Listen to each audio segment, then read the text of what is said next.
یہ وہ دو آیتیں ہیں جو زمین پر نہیں بلکہ رب کائنات نے معراج کی شب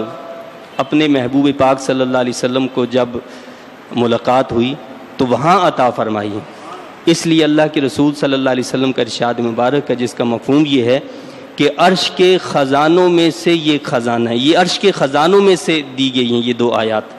جو مجھ سے پہلے کسی نبی کو نہیں دی گئیں۔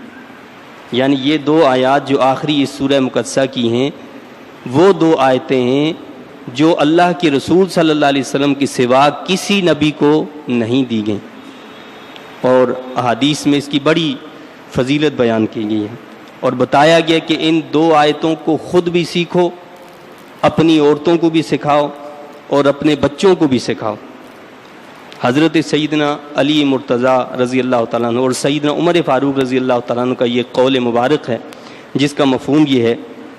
کہ وہ شخص بے وقوف ہی ہوگا کہ جو رات کو ان دو آیات کو پڑھے بغیر سو جائے۔ یعنی ان دو آیات کو رات کو خصوصاً ضرور پڑھنا چاہیے،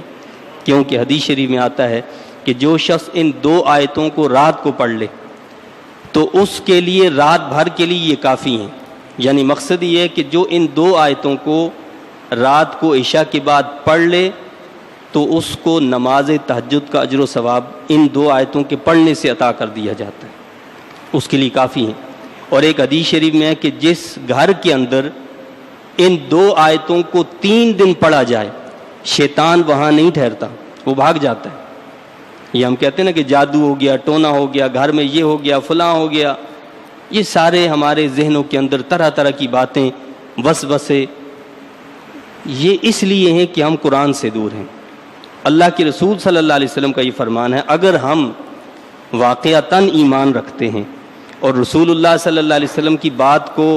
یقین کی حد تک سچا سمجھتے ہیں تبھی ہم مسلمان ہوں گے۔ تو پھر تو اللہ کے رسول صلی اللہ علیہ وسلم کا یہ واضح ارشاد ہے کہ جس گھر میں ان دو آیتوں کو 3 دن پڑھا جائے وہاں شیطان نہیں ٹھہرتا، اور اس بات کی تصدیق خود شیطان نے بھی کی۔ ایک موقع پر جب حضرت معاذ رضی اللہ تعالیٰ عنہ نے شیطان کو پکڑ لیا تو اس نے کہا کہ مجھے چھوڑ دو، تو آپ نے کہا میں تمہیں نہیں چھوڑوں گا۔ تو اس نے کہا کہ میں تمہیں ایک بات بتاتا ہوں، تم اس کے بدلے میں مجھے چھوڑ دو۔ تو فرمایا کیا بات ہے؟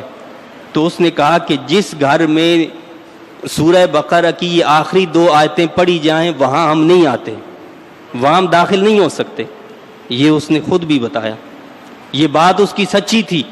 ویسے وہ جھوٹا ہے، شیطان ویسے تو جھوٹا ہے لیکن یہ اس نے سچی بات کی، اس لیے کہ وہ اپنے آپ کو اس وقت چھڑوانا چاہتا تھا۔